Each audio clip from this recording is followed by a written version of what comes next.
Au milieu de l'Amérique, dans une ville paisible à 5 minutes du centre-ville, on trouve une maison qui n'a rien d'exceptionnel. Tentez de l'imaginer. Elle est ordinaire, avec 2 étages. Modeste, elle est un petit peu cachée par les arbres. C'est simple, on ne la voit pas quand on passe dans la rue.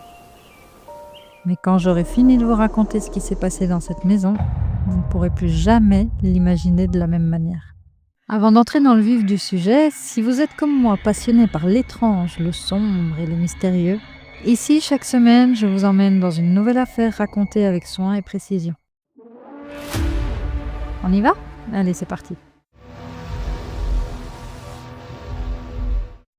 Au premier regard, Hartford est une ville paisible, avec ses parcs, son théâtre local, son glacier des années 50 et même son musée de l'automobile. Un cadre idéal pour vivre une vie calme. Mais si aujourd'hui ce nom vous dit quelque chose, ce n'est pas du tout par rapport à tout ça, non. C'est à cause de l'histoire de Jessie Blodgett. Alors vous me direz, mais qui était Jessie ? Jessie, c'était un vrai miracle pour ses parents, Buck et Joy Blodgett. C'est en 1994, après avoir perdu tout espoir d'avoir un enfant, qu'ils apprennent avec surprise que Joy est enceinte. Bonheur immense. Jessie est une petite fille solaire pleine de talent. C'est une musicienne brillante, elle joue du piano, du violon et possède une voix magnifique. Elle adore chanter. Son amie d'enfance, Jacqueline Knights, raconte que chaque fois qu'elle allait chez Jessie, elle devait crier à plein poumon pour se faire entendre, car Jessie jouait constamment du piano, de la musique ou chantait. Mais ce qui la rend unique, c'est son engagement envers la défense des droits des animaux, de la justice sociale, de la lutte contre la pauvreté et surtout des violences faites aux femmes. Elle voulait changer le monde. À 18 ans, Jessie entre à l'université du Wisconsin où elle décroche une bourse immédiatement. Elle décide d'étudier pour devenir chef de chœur dans une université ou un lycée. Un poste qui lui permettrait d'enseigner ou d'influencer positivement des centaines de jeunes chaque année.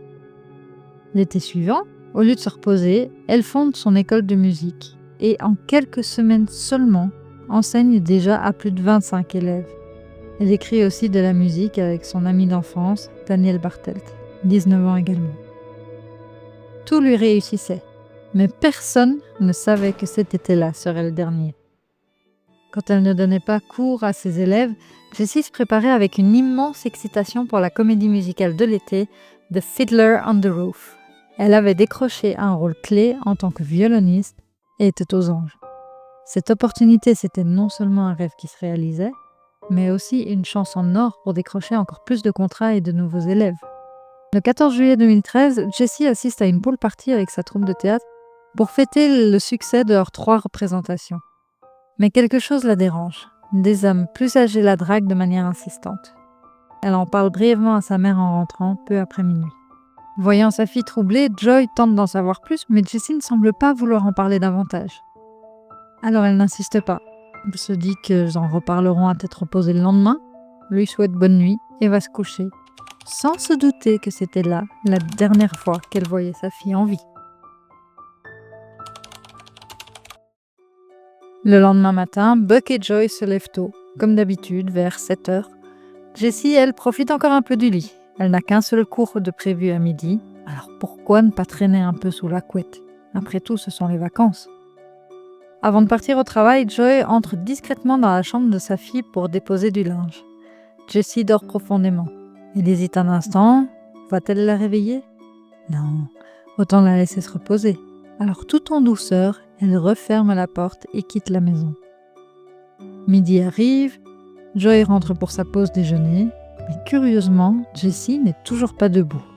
Elle, si ponctuelle, si rigoureuse, c'est étrange. Intriguée, Joy monte à l'étage et frappe à la porte. « Jessie, ton élève va arriver d'une minute à l'autre, prépare-toi » Silence. Joy fronce les sourcils, attend quelques secondes, rien. Bon, tant pis, elle retourne dans la cuisine, se préparer à manger. Puis on frappe à la porte d'entrée, c'est l'élève de Jessie. Là, quelque chose ne va vraiment pas. Agacée, Joy fait entrer le jeune musicien et monte d'un pas rapide vers la chambre de sa fille. Elle ouvre la porte. Son cœur s'arrête net. Jessie est allongée sur le lit. Joy s'approche, un frisson glacé parcourant son dos. Elle fixe le visage de sa fille. Il est étrangement pâle. « Jessie ?» Elle pose une main tremblante sur son bras. Il est froid. L'angoisse monte. Elle secoue doucement son épaule. Aucune réaction. Puis elle les voit, les marques, ses traces sur son cou. Non, c'est pas possible. L'horreur s'empare d'elle, son souffle se coupe, son cœur cogne dans sa poitrine. D'une main tremblante, elle attrape son téléphone et compose le 911.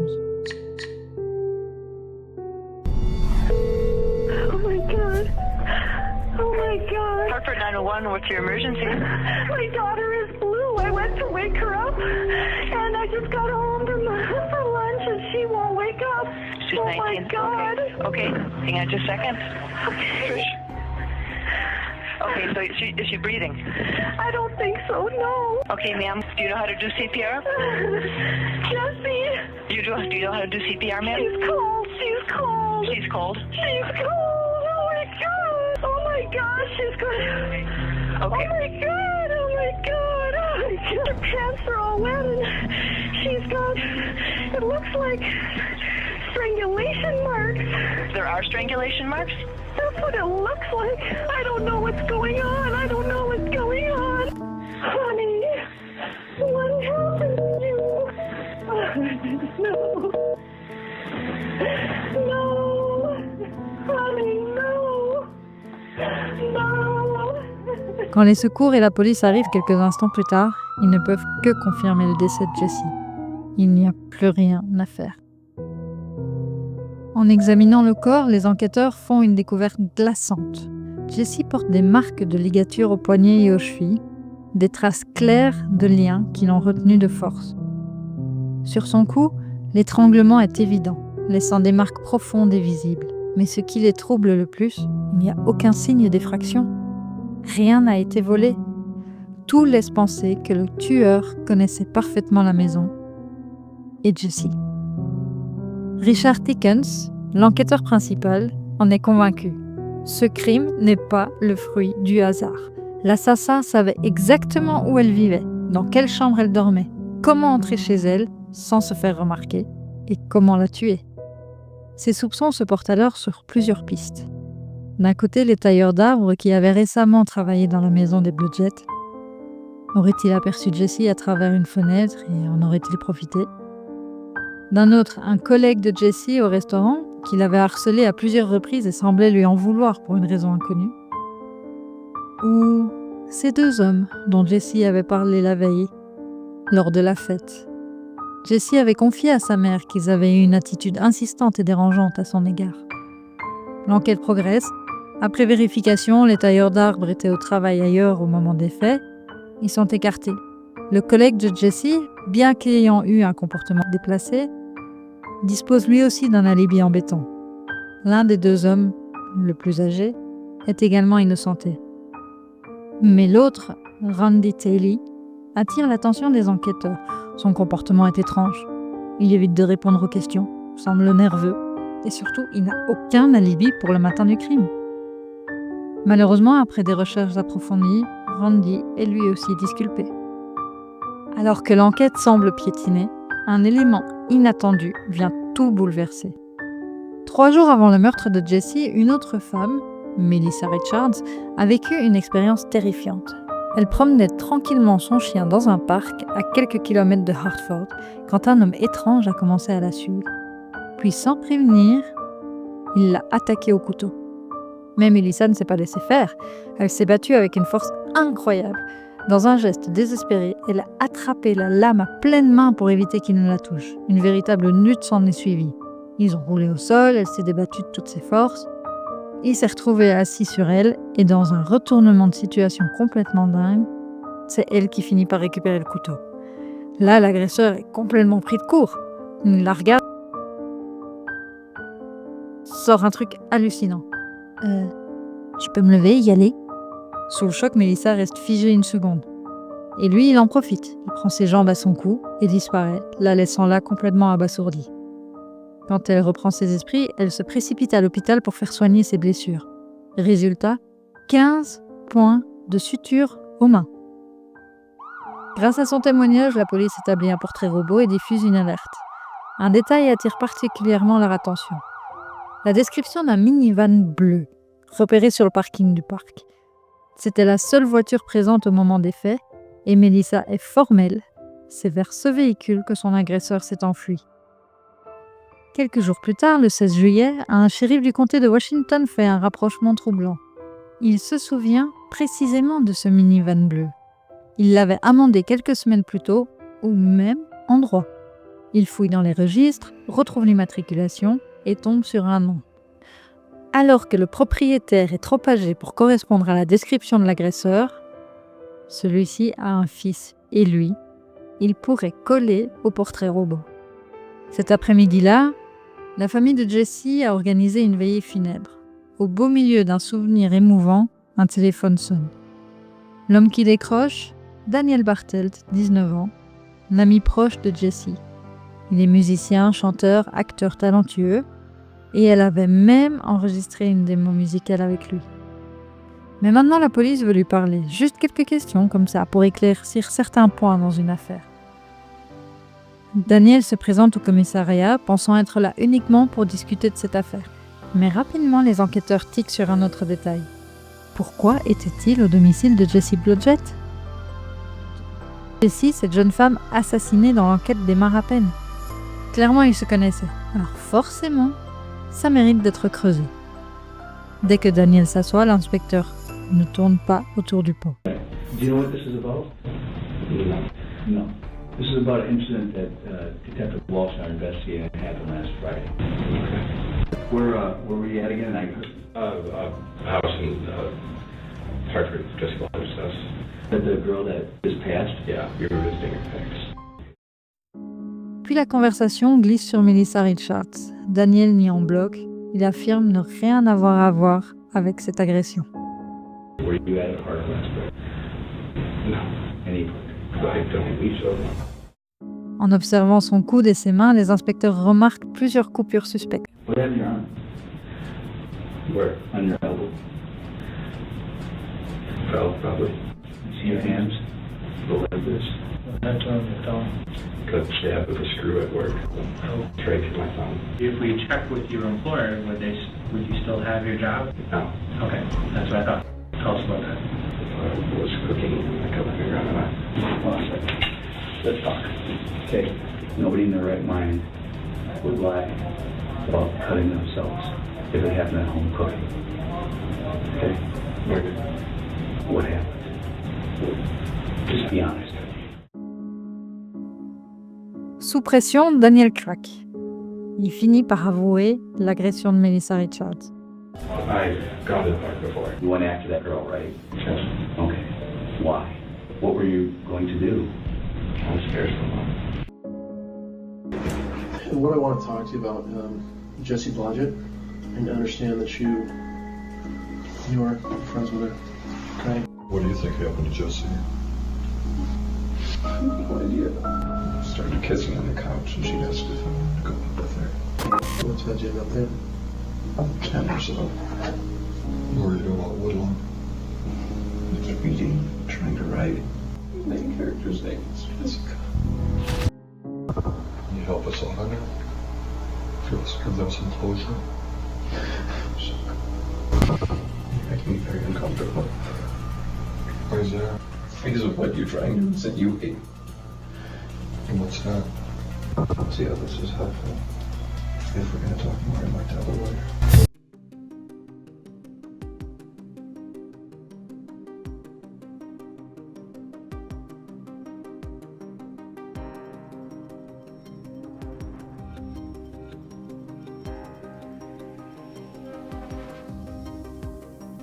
En fouillant dans son passé et en perquisitionnant ses affaires, les enquêteurs tombent sur une vérité glaçante. Jusqu'ici, Daniel passait pour un étudiant brillant, un musicien talentueux, un jeune homme sans histoire. Mais derrière cette façade, il cachait une obsession dérangeante. Son historique de recherche sur Internet parle de lui-même.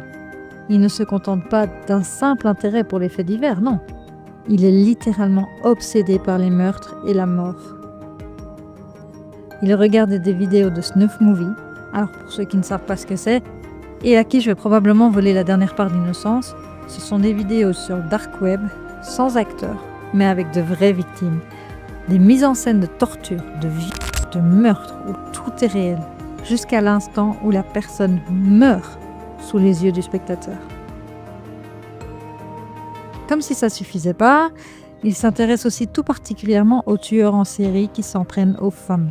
D'ailleurs, juste avant d'attaquer Melissa, il avait regardé une vidéo montrant une femme ligotée et étranglée. Une scène qu'il allait reproduire 3 jours plus tard. Ce jour-là, en voyant Melissa promener seule son chien dans le parc, quelque chose a basculé en lui. Il en a eu marre d'être simple spectateur, frustré de ne faire que regarder, de ne pouvoir qu'imaginer ce que ça pouvait provoquer. Il a voulu passer à l'action. Il voulait lui aussi ressentir ce que ces vidéos semblaient promettre. Dans son sac, on retrouve un ruban adhésif très résistant, probablement destiné à immobiliser Melissa pour une tentative d'enlèvement. Après se louper 3 jours plus tard, le 15 juillet, Daniel décide de tenter à nouveau l'expérience. Cette fois, Daniel choisit sa victime, Jessie, son amie proche, une fille qui lui faisait totalement confiance. Et surtout, ce matin-là, elle était seule à la maison. Un témoin affirme avoir vu une voiture correspondant au minivan dans l'allée des Blodgett. Ça colle. Il savait parfaitement que les parents de Jessie étaient partis travailler.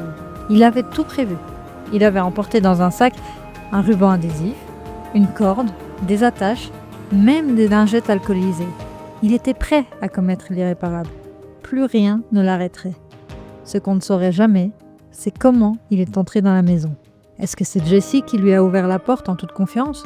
Avait-il une clé? Ou bien la porte était-elle simplement restée ouverte? Une chose est sûre, une fois dans sa chambre, il passe à l'action. Il lui met un bâillon dans la bouche, il le scotche pour l'empêcher de crier. Il lui ligote les poignets et les chevilles. Il la brutalise, laissant exploser les fantasmes sordides qui le nourrissent en regardant ses vidéos de snuff movie. Il la viole, la torture et finit par lui enrouler une corde autour du cou.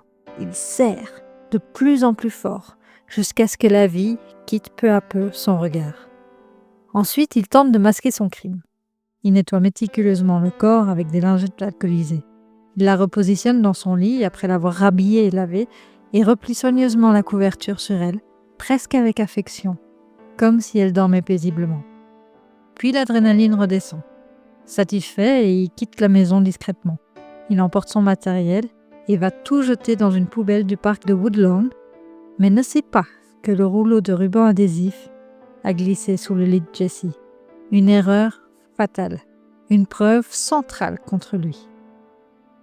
Finalement, Daniel est arrêté et inculpé. Le procès s'ouvre et toute l'enquête est passée en revue.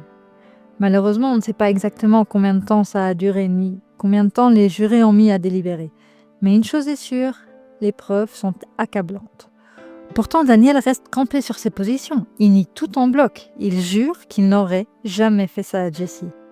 Lors du procès, Buck Blodgett, le père de Jessie, prend la parole. Ce qu'il dit laisse toute la salle sans voix. « Dan, je te pardonne, comme je le fais chaque matin depuis que j'ai appris que c'était toi. Et non seulement je te pardonne, mais je t'aime, Dan. » Un silence s'installe, puis vient le moment pour Daniel de parler. Buck, Joy, I can't give you the answers that you're looking for. I pray for you, for all of you. And I hope that, I believe that someday I will be before a court that will know that my conscience is clear. I love you, and I'm so sorry for your loss. En août 2014, Daniel est condamné pour le meurtre pervers au premier degré de Jessie. Prison à perpétuité, sans aucune possibilité de libération conditionnelle. En plus de cela, dans l'affaire de Melissa, il est reconnu coupable et prend 5 ans supplémentaires. Ainsi que 5 ans de sursis, une peine symbolique, mais qui alourdit encore son dossier. Ses avocats tentent tout pour le sortir de là. Ils font appel auprès de la Cour d'appel du Wisconsin. C'est rejeté. Ils poussent l'affaire jusqu'à la Cour suprême du Wisconsin. Encore rejeté. En février 2018, sa condamnation est définitivement confirmée. Depuis, Daniel Bartelt croupit dans une prison de haute sécurité, d'où il ne sortira jamais. À la sortie du procès, Buck Blodgett est anéanti. La culpabilité le ronge. Le vide laissé par Jesse est insupportable. Il remonte dans sa chambre, une chambre encore imprégnée de son odeur, de ses affaires, et surtout du crime atroce qui s'y est déroulé. Il s'allonge sur son lit, ferme les yeux et tente de retenir son souffle aussi longtemps qu'il le peut, comme si, ne serait-ce qu'un instant, il pouvait comprendre ce que sa fille a ressenti dans ces derniers instants. Mais au lieu de se laisser dévorer par la douleur, lui et sa femme font un choix. Ils transforment leur chagrin en action et fondent l'association Love is Greater Than Hate. L'amour est plus fort que la haine. Une organisation qui a une mission claire: mettre fin à la violence faite aux femmes partout dans le monde. Grâce à cette initiative, l'esprit et les valeurs de Jesse continuent d'exister. Son histoire change des vies. Non, elle sauve des vies. Et voilà, l'histoire tragique de Jessie Blodgett touche à sa fin. Une jeune femme brillante, pleine de talent et d'ambition, dont la lumière a brutalement été éteinte. Mais malgré tout, son héritage continue d'inspirer. Vous croyez à l'innocence de Daniel? Vous pensez qu'il mériterait une relecture de son dossier? Ou au contraire, vous auriez été pour la peine de mort? Dites-moi en commentaire, je suis curieuse de savoir. Merci d'avoir suivi cette vidéo. Il reste encore tant d'autres histoires à vous raconter. Alors, pour ma part, je retourne dans mes dossiers pour vous les préparer.